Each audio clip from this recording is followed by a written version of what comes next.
Greetings from the deep. As this video's title suggests, I'm going to talk about the world's misconceptions towards the country Japan. A country that has the most unfair reputation ever, and gets viewed as a land of fetishes and nonsense, all over the fact that they made anime. A few months ago, I made a video talking about the depiction of women in video games, as well as defending it. But if you watch that video, you'll understand why. I will mention the things I talked about in that video, because at this point, I have more things to say about it. And I'm also going to be talking about how countries outside of Japan handle their media, most notably anime and hentai. Because if you think the Japanese are the ones that are perverted, you'd be surprised after watching this video. Now, I know not everyone's going to agree with this video, and that's fine. And I know I've pointed this out at the very start of the video, but I'll bring it up once more, and this time verbally. This video's going to contain a lot of explicit language, since I'm going to talk about hentai and Japanese pornography in some parts. If this easily violates your comfort zone, then you should probably stop watching. I have to bring that stuff up in this video, since many people associate Japan with them. But now, without further ado, let's dive into this video.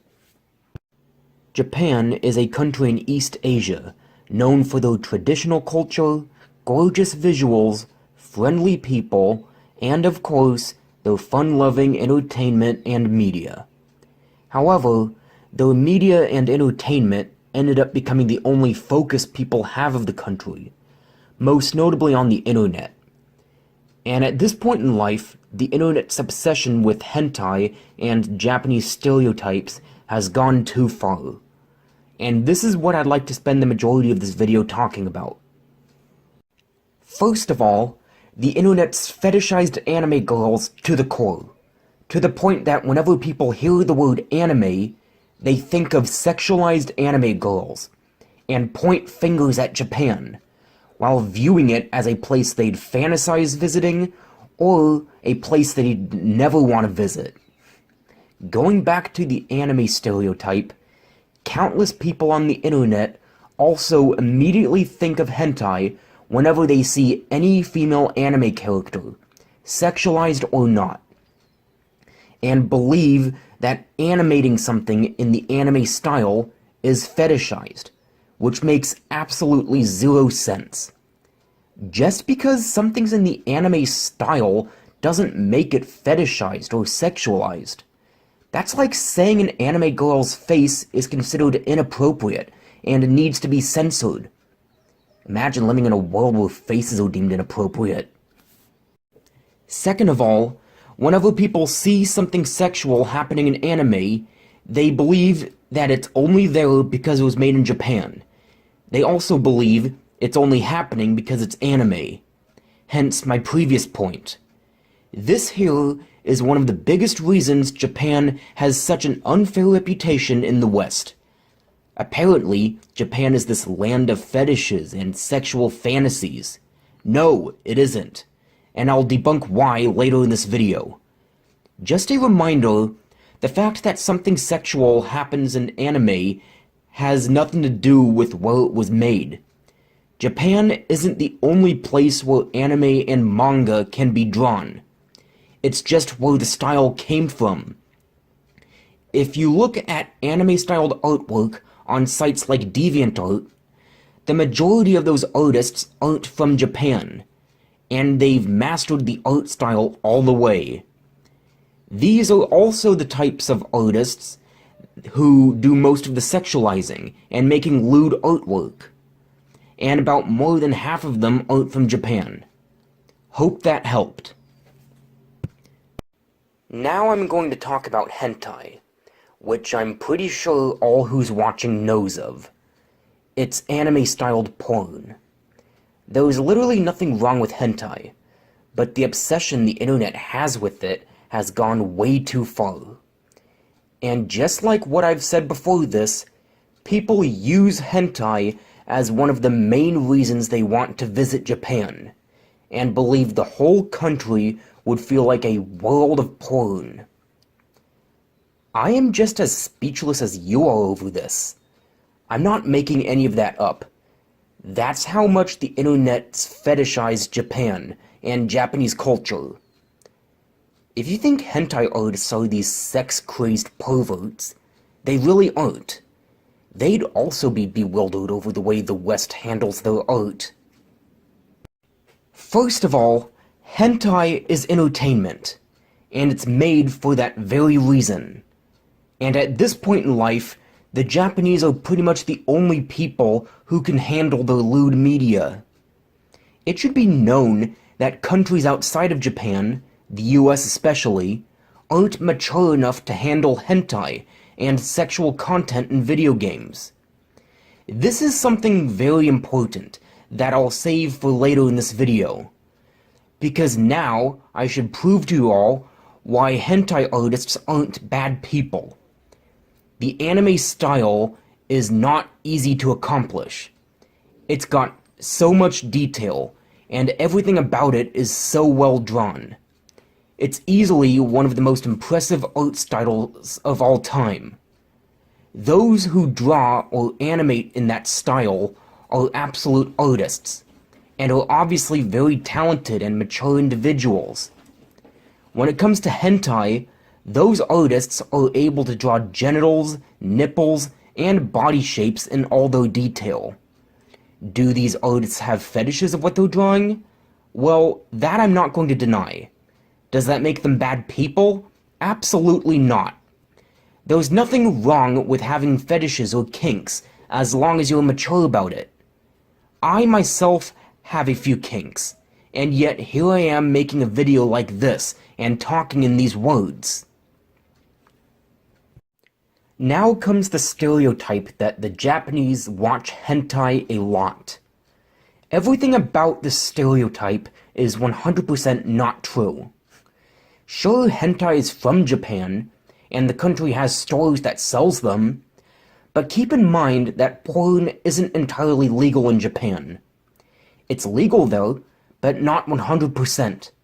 You see, Japan needs to censor their porn, whether it's real life or animated. Due to law, they need to censor genitals in their porn. If they don't censor genitals, that would be considered illegal, and the person who posted it would get in a lot of trouble. Therefore, porn is not normalized in Japan. In fact, out of all countries, porn is normalized in the US. And as a US citizen living in this now mess of a country, I can confirm that the entire country of America is sex-obsessed to the core. You see, in the US, teenage boys and college male students are known for being loud, hypersexual, tough guy exhibitionists, who are constantly talking about sex and anything sexual. And women here are no longer feminine, and have become sluttier and very shallow. Now, of course, I can't speak for all Americans, as those I'm friends with, both male and female, aren't like that at all. But if you look around you in America, you'll definitely notice this everywhere. It's a stereotype that's justified. But now I'm just going off topic. About what I said before that, hentai isn't watched or read by the entire population of Japan. In fact, not everyone in Japan even knows about hentai, and this can be proved by a video asking Japanese citizens if they watch hentai. エロ漫画、エロアニメの。あ、そうなんですか。あー、そういうことか。聞いたことありますか？全然ないです、全然。エロアニメの。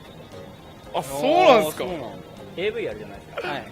AV をやってることをもうアニメのキャラでやるのが変態です。あー、なるほど。あ、そういうことですか。同人みたいな漫画に。あー、そう、わかりやすい。なるほど。イケてる野郎。イカしてるやつ。AV とかですか？そうですね、近いいい線。AV でもちょっとあるジャンルなんです。エロアニメ、エロ漫画。あ、同人誌。同人誌とか、あと、なんか、アニメとかで、AV でやってることをそのままアニメでやってるみたいな、知ってます？あ、二人エッチとか。AV のエロアニメのジャンルが変態っていうんですか？そうです。へー。自分たちは見たり自分たちか。いや、自分は見ないですけど、あんまり。いや、あんまないっすね。なんか友達で見てる人。あんまり、それもいないっすね。そうっすね。普通の AV は見えますよね。まあ、それは、ああ、普通の AV だったらどこを探せば見つかるかわかります？ネットとかでああ、その検索ワード。検索。まあ、まあ、そうですね。変態では検索変しない態だけですね。間違いなく。これエロアニメってどこでどうやって探せば見つかるかってわかります？そのまんま、だから、日本のその言葉で言えるんじゃないですか。ちなみに海外では変態って検索してると出てくる。見てみたいと思いますか？ちょっと興味あります。逆になんかこれ打って本当に出出てくるのかどうか気になります。そう今聞いて気になりましたね。そういうのいます？見ないっすね。僕も見ないですね。普通に AV 見ちゃいます。ちょっと今噛んだんですけど、本当に。いや、実写の方は。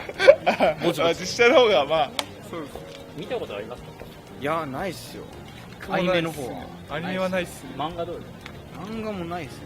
エロ本の漫画とか見たことあります。それなんか二次元の、まあ、エッチな漫画とか動画についてどう思います？おっぱいはとにかくバカでかいっすね。それなんか二次元だけで抜けますか？無理です。いや、僕も無理っすね。中学生以来は見てないですかね。アニメは見ないですね。中学生の時にどういうのを見ますか？中学生の時はとりあえず手当たり次第に。ネットで探してみるんですか？そうですね。お父さんのパソコンで。そうですね。お母さんのパソコンで。それって、普通の AV を見ますか？もちろん、もちろん。その普通の AV とそのアニメの AV の割合ってどのくらいですか？いやー、俺も最近は10対0かな。俺もそうかな。10-0、今は10-0。昔は、まあ、20回に1回ぐらいじゃない。8対2かな。エロアニメはでも大概ウイルス入りやすいですけど、大概怖いんで、ウイルスが。エロアニメはあんまり手出さないですから。やっぱ AV に越したことはないっす。そうっすね。As you could see from that video, it was made over the belief that the Japanese watch, read hentai all the time, only to get opposite answers. Hentai really isn't as popular in Japan as people make it sound like. The guys that were interviewed did admit that they watch real-life porn, but honestly, who doesn't every once in a while? The saying that the Japanese watch hentai all the time really needs to stop, especially after watching a video like that. It's only affecting Japan's public image. I now should show you a few examples of hentai artists. There's a video uploaded by YouTube user The Anime Man, where he sits down and interviews his favorite hentai artist, Shindo L. The interview is very well done, and I'll show you all a few clips from it. I'll have the link in the description for if you want to watch the whole video. We just got done doing a little event. We're here right now at the Faku Space Cayman Space, and you just finished doing a live drawing. I did. Yeah, we just did an amazing live drawing of a character that I guess was just an amalgamation of the crowd favorite. It turned out okay. Yeah, I think it turned out great. Yeah. It was really cool. Just sitting next to you and just watching you draw this thing For out like of 2 nowhere. hours. For like 2 hours. It was real. No, I loved it, and luckily the crowd liked it too. Because I mean, obviously, Emergence was a huge hit in the West. I would say huge hit, very infamous in the West. Definitely, like a lot of people have read it. A lot of people know about it, for better or worse. Yes. And I don't know if anyone was expecting the person to have written something like that to be this person right here. And I really enjoyed Emergence. It was really fucked up, Well, okay. Yeah. but it was really good. It was a good read, definitely. read, Like, thank I came for the hentai, but I stayed for the story. Oh, that's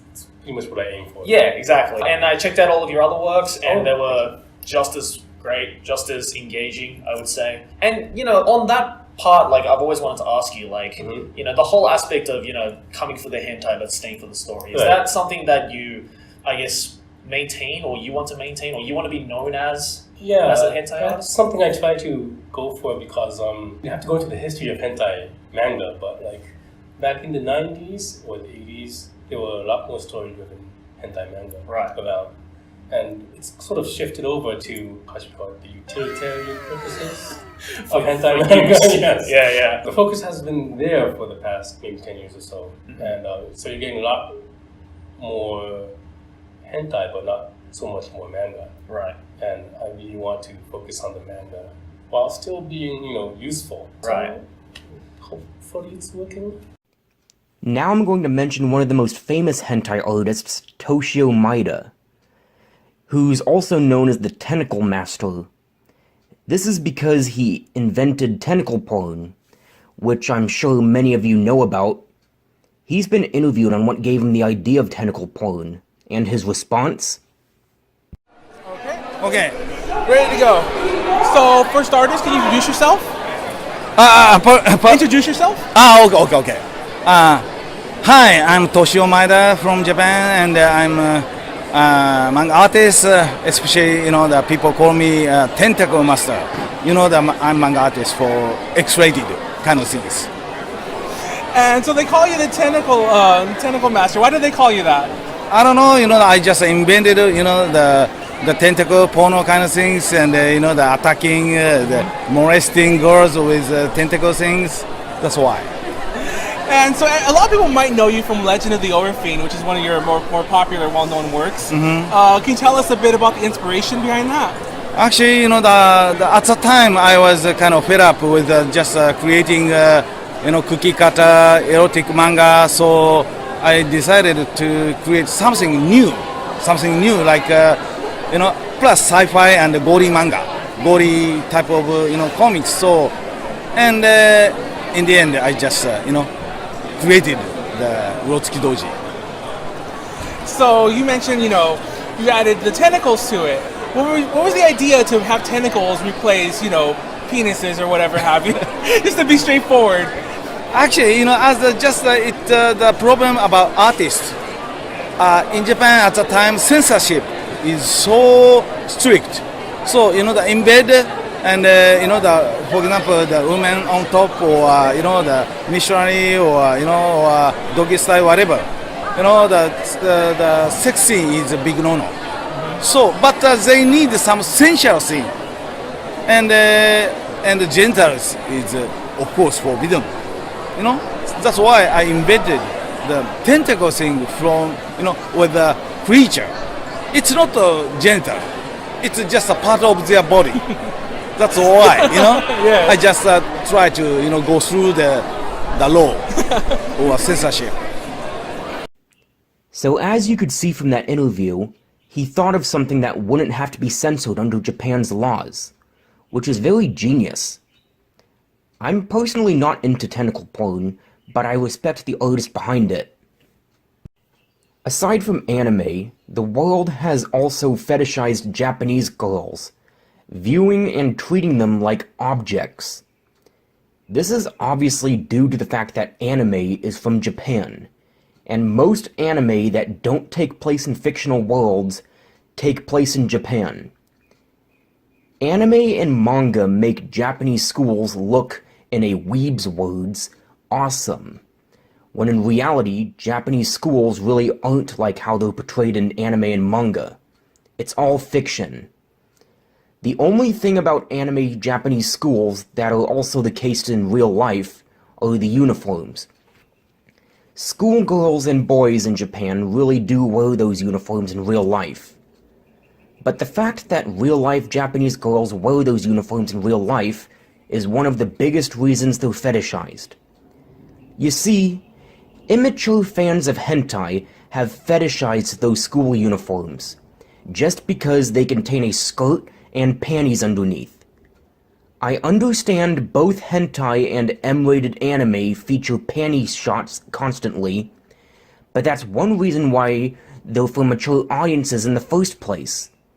It's also not real. Speaking of panties, people on the internet go nuts just from seeing the slightest glimpse of panties under an anime girl's skirt, to the point that the word panty in Japanese now exists outside of Japan. That word is pantsu, It's a word that should have stayed in Japan, but due to the rest of the world's obsession with hentai, it can be seen throughout the English internet. What do you expect to gain from spreading that word across the web? Out of anything, it makes you look like a huge perverted weeb. And now I'm using the word weeb, a word that never should have blown up, because those words for admiring other countries' cultures as well, yet weebism is pretty much the only one we know about. First of all, weebism originally meant admiring Japanese culture and its people, but now it's fetishized and hentai-filled. Congratulations, World Web! If Japan seems panty-obsessed to you, it only seems like that because you're actually looking for it. Either that, or you've seen more than one person online post Japanese panty-related content on social media. Like I've said, more than 90% of these people online aren't even from Japan, and they're responsible for giving Japan a bad image. But about what I've said right before that, if you're looking for something like that in Japan, of course you'll get results of it. But when it comes to panty-related jokes in Japanese media, one reason it could be common is because the women there 90% of the time wear skirts or dresses, while in the West, women mostly wear actual pants. Therefore, in Japanese pornography, hentai, and lewd anime, panties being shown is super common. When it comes to those behind the most lewd anime manga series out there, you're probably expecting the artists behind the mangas to be reclusive and perverted. Wrong. Like I've said in my last video, viewing the Japanese this way is like you're viewing them as subhumans or wild animals that belong in a zoo. Again, look at Americans compared to the Japanese. Anyways, I'm going to bring up two of the most lewd anime series of all time, Monster Musume and High School DxD. Just looking at their manga covers explains what you'll expect to see in them. They're also rated M for mature audiences. The author and artist behind Monster Musume goes by the name Okaido. Bet you weren't expecting the person behind this to look like this? I'll send a screenshot that explains his background and what inspired him to make Monster Musume.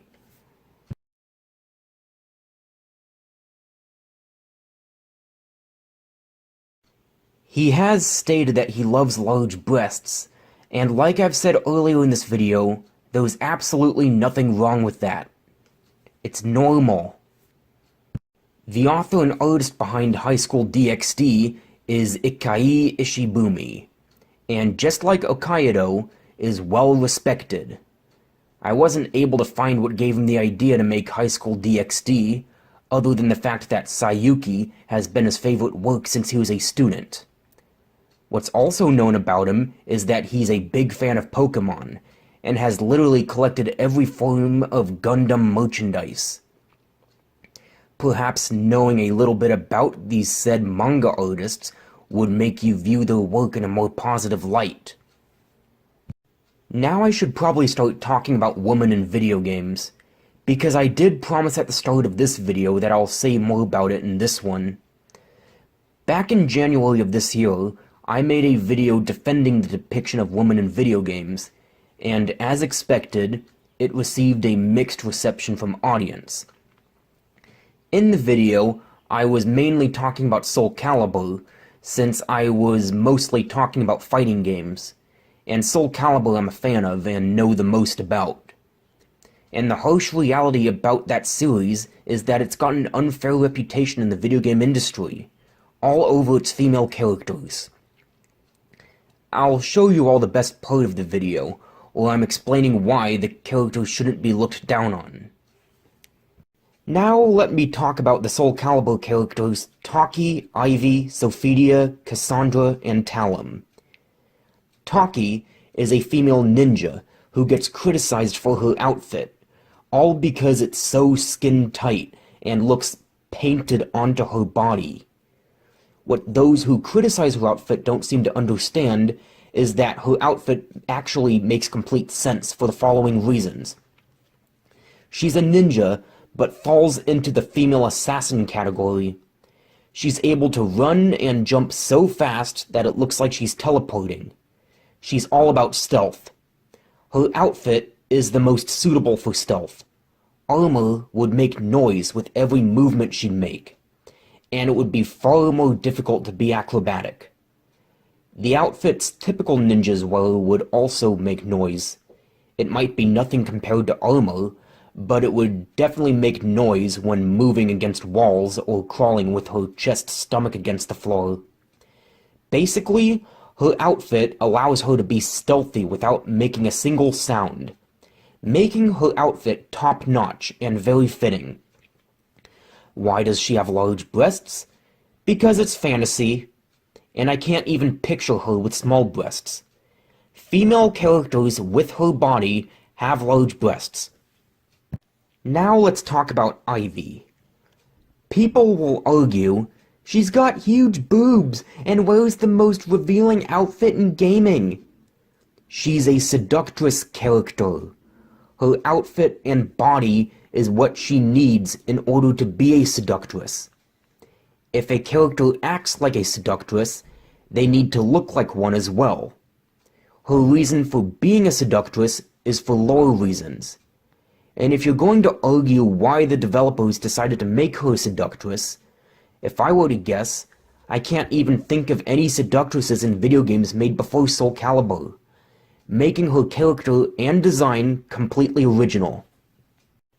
Now let's talk about the Alexandras, which are Sophidia and Cassandra. Cassandra's got an average IRL female build, while her sister Sophidia is bustier, and they both wear skirts in combat.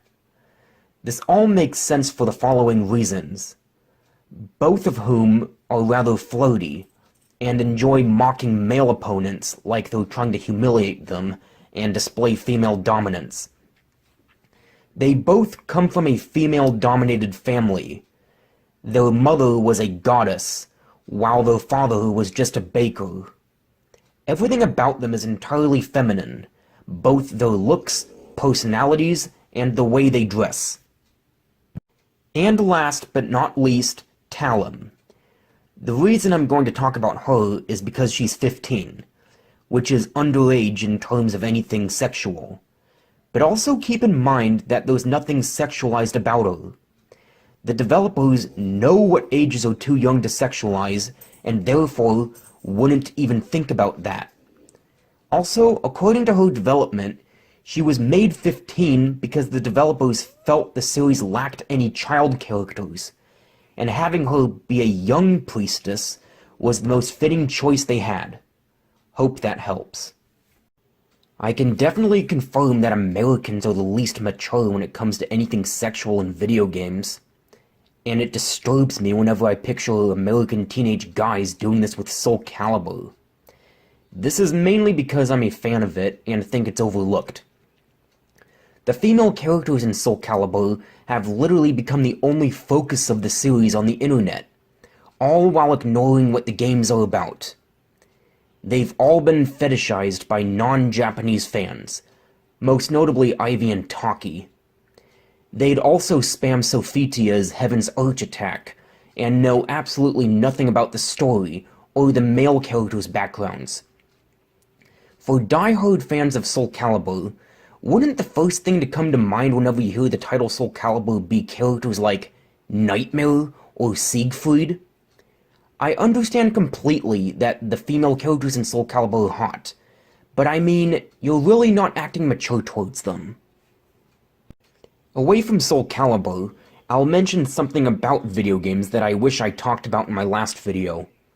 This is the physics with breasts and skirts. I understand many M-rated and T-rated video games feature bouncing breasts and skirts lifting, and that's one reason they're rated as such.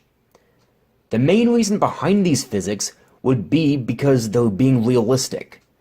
Because in real life, breasts really do bounce, and skirts really would lift in fast movements.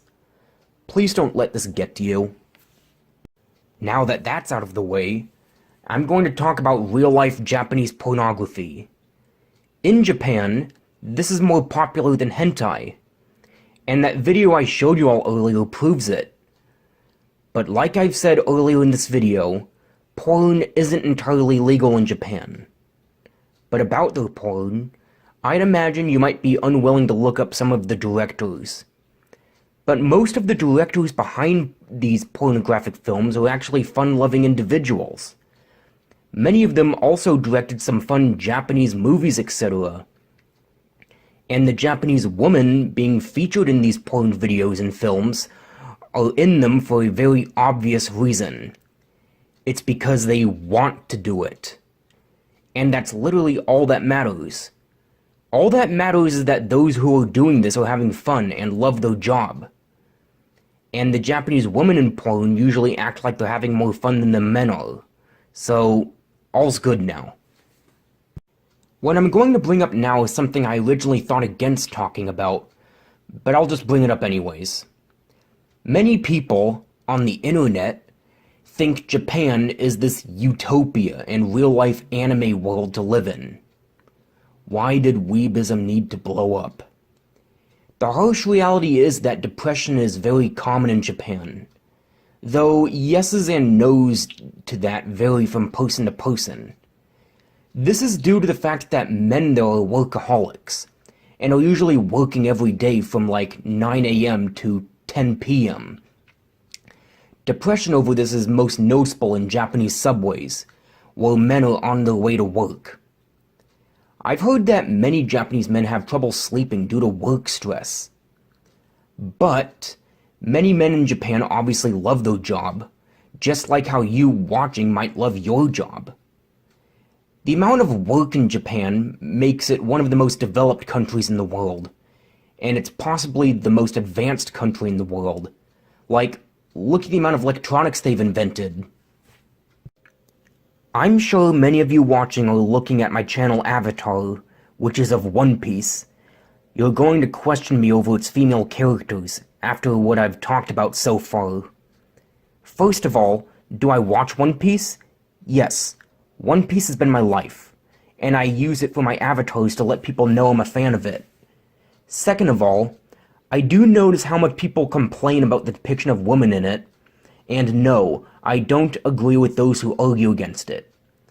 The only thing I'll agree with is that every female character in it have identical body shapes and breast sizes, for the most part. I don't think the breast sizes are exaggerated. If you look at its manga covers, you'll notice how most shots of the female characters have breasts that look normal-sized and not huge. It's lewd artists who exaggerate breast and ass sizes. The next thing I'm going to bring up is something I really didn't want to talk about, but I just see myself facing backlash if I don't. So I'll talk about it, and I know just what to say. It's about groping, where in Japan it's called chikan, another word that should have stayed in Japan. People claim that groping is a problem in Japan, and that the Japanese subways aren't safe for women and girls. First of all, the internet exaggerates the severity of chikan, as do they with everything.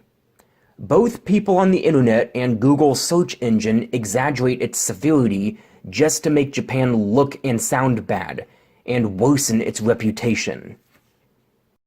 I'll talk about this one incident involving groping that happened in a Japanese subway that I believe was in 2019.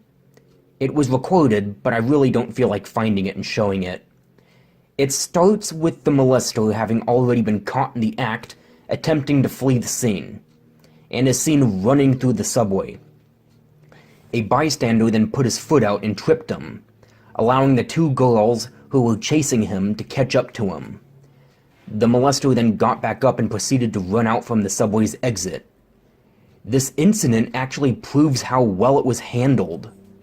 Because first, someone tried to stop the molester by tripping him, and everyone in the subway who witnessed this had their eyes on the molester, because they knew what he did, and hoped he wouldn't get away with it. The incident was also shown and talked about on the local news, though, and they said the molester was caught and arrested shortly after the video ended. Groping is in no way tolerated in Japan. First of all, Japan is regarded as one of, if not the, safest country in the world. And literally about everyone who travels there comment on how safe and peaceful it is there. Therefore, don't listen to what the internet says over this chikan bullshit. Groping is taken very seriously there, and it isn't anything to worry about. Just a reminder that those who commit the crime there look like slobs, and in no way normal people. And hentai isn't the reason people there would do it. I think putting up warning signs over there is actually a bad idea, because it will only make people not feel safe in the area. But then again, Japan wouldn't be ranked among the safest countries on Earth if any crime there is bad. I'll bring up that my sister's boyfriend is Japanese American, and he visits Japan every once in a while, and he pretty much used the subways every time he was there. He's told me that he's never once witnessed anything like this happening. He also told me he never knew such a thing existed before I brought this up to him. That there should really prove to you how much the internet exaggerates groping in Japan. Keep in mind that this only seems like a serious problem to you because you're actually looking for it happening. If you ask Google or YouTube about something happening in Japan, of course you'll get results of it. I'm going to bring up India, because if you believe groping is bad in Japan, India is considered a safe haven for sex crimes. Groping is normalized there, but in India it's not just groping. Rape is a more than serious problem there. It's said that in India, rape happens around 90 times every day. But that's just rape. Groping, though, obviously happens much, much more every day. So why would you just be focused on groping happening in the so-called safest country in the world, when it's obviously 10 times worse in other countries? In the country I live in, sex crimes are a serious problem, even though they're not tolerated. Just keep in mind that no country on Earth is free from crime.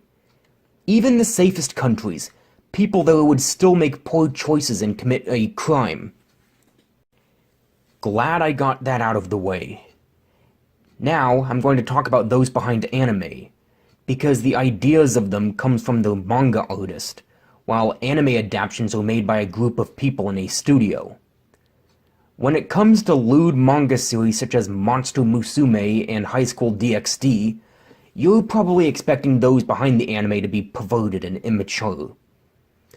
After everything I've already talked about in this video, I'm hoping you all know that really isn't the case with them. But I'd imagine a lot of people assumed that for a while.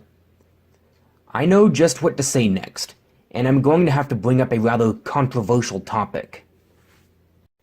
I'm going to bring up the Kyoto animation arson attack. Before I explain why I'm bringing this up, I should describe the incident. Kyoto Animation is one of Japan's most acclaimed anime studios, known for titles such as The Melancholy of Haruhi Suzumiya, K-On!, and Clannad. And on July 18th, 2019, an arsonist set the studio's Studio One building in Kyoto ablaze, killing 36 people and injuring 33 others. The event is one of the worst incidents in Japanese history, and was one of Japan's deadliest massacres since World War II. The perpetrator was accusing the studio of ripping off or plagiarizing his novels, and was clearly mentally ill. To name one of the victims killed in the attack, I'll mention Yoshiji Kigami, because I think his backstory is really worth mentioning.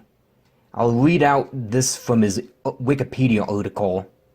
When he was young, Kigami was a big fan of Disney movies and anime shows based on the manga series of Osamu Tezuka, and this led him to becoming an animator. He started working at Shin-E Animation before joining Kyoto Animation. Kigami became well known in the industry for his work on Grave of the Fireflies, and Acura as a key animator.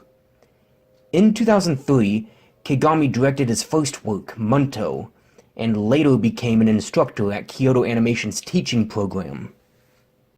It's important to point out that Disney plays a major role in most people behind anime and manga. Even Osamu Tezuka, the father of manga, was a huge fan of Disney. And the fact that Yoshiji Kigami and 35 of his colleagues were killed doing what they loved is just beyond appalling. I remember crying when I first heard about this incident. Now, what was the point in me sharing that? Well, it's to give you all an idea of what those behind anime are really like, as well as bring awareness to that tragic event and its victims. And that's where I'll stop in this video. Japan is a wonderful country that doesn't deserve to be fetishized like those on the internet have done. Their media and entertainment is spot on, and the country is so safe and clean. I'd love to visit the country, and would feel far more secure and welcomed there compared to where I'm currently stuck in. Visit it for its culture and friendliness, and don't look for things happening there. To add the final saying for this video, I hope I was helpful and made you view Japan in a more favorable light. Or, maybe I just pissed you off to high heavens, and I'll enjoy reading your hate comments in the comments. Thanks for watching, and sayonara.